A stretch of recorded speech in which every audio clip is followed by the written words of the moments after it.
thank you so much for joining back. And I'm going over traits of a great attitude. Not just a good one, not just a mediocre one, not just an attitude, a great attitude that will bring you results.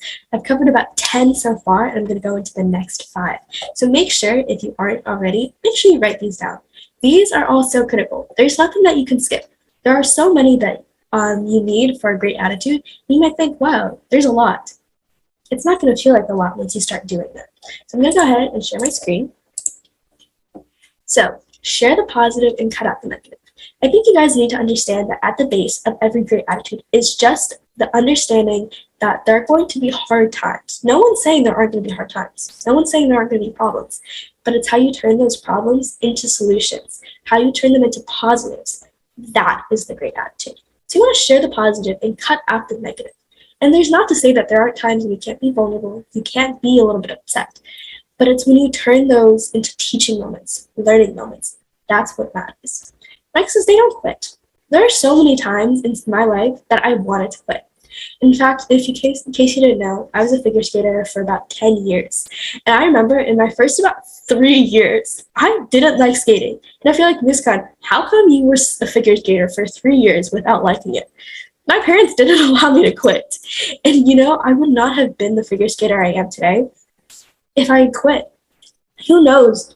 There are so many amazing things I've learned from figure skating and things I've done that I would never have been able to do if my parents allowed me to quit.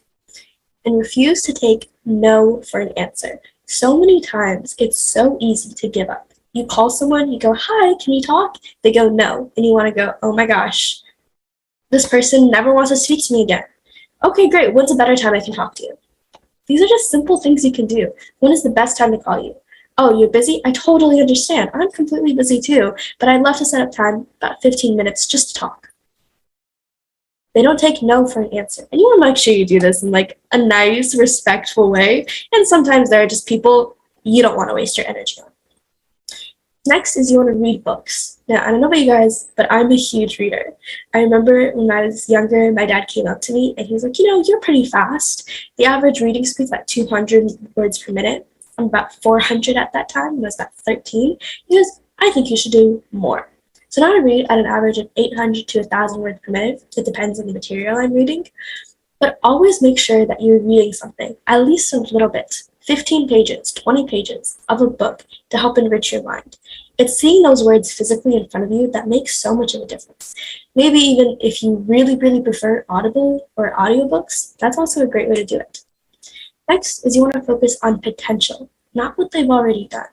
This is helpful so much when you're growing a team, when you're growing clients, when you're growing with people, is that you want to focus on their potential. And you want to focus on what they've done that they can turn into potential. It's so easy to get lost and be like, oh, they've already done some really great things. You can always do more. So thank you so much to everyone who's joined me so far, and I hope this is super helpful. Thanks.